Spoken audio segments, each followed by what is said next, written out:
Y'a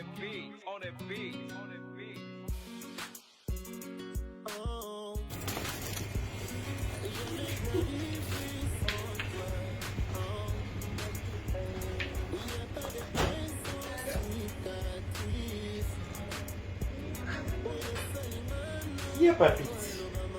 Y'a papi vraiment. Y'a papi Mobimba.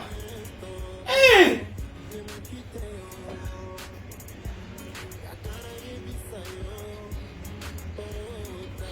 Ah, soit ça va fier. On se fait une ma classe.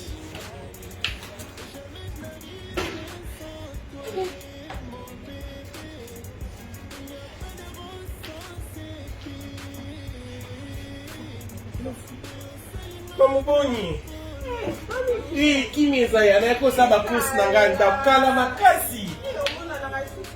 Ya na mona nini ya baba di masu koto so kipe na bana koto tende ko tika bana koto so kipe na makambanda ko su biso mama papa mère en foyer na ko so ke mtu passe.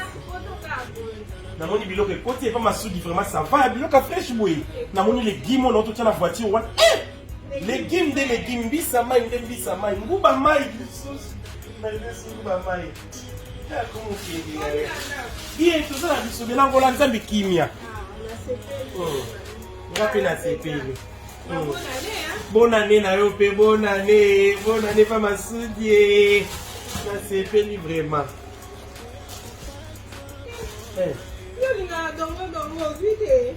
Dongo. Tena si dongo te. Dongo zaka dongo biloko ya papi ya pate bomba libala kende na somba lisu dongo te. Mama mabeti kana bana. Omulunga dongo. Akende bébé kende bisika kende imite na la dé papi na kishasa na kende na la dé partout. Il faut pas répondre sur le téléphone takabana pour ma kiparati.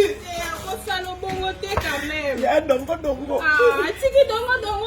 Et maintenant dongo na bisa ukana mo kisolo na kati. Ya bébé tala kasima te akale to banate. Dongo ya papi. Patus. Ya bébé ngalo azenze. Et comme ça un kilo. Mamutika. Il va faire des nazes pour les nazapani. No bananu. Il va faire comme ça la carte du matin la digeste la pose la légumes bien la moitié les morceaux la carte la timbisa au kauka. No balizwa. Il va faire comme ça la deuxième du matin la caméra na yepo na serelo ka olia mamu baliba ki pa mubali ndenge nini. Ezala katea. Parce que mubali ndenge.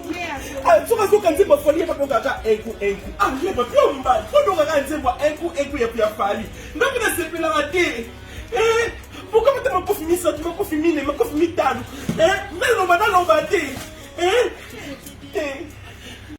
Chez Masudi, exotique Masudi Ridi bateau numéro 39. Yo motolingi olia bio, olingi olia africain, olingi biloko ya mboka na biso, olingi safu, olingi biloko oke, esalaka ke okanisa mboka na nostalgie, omela miliki ya nido, olia biloko na biso ya mboka, o eza bio, esalami na Kinshasa, ngai sardine.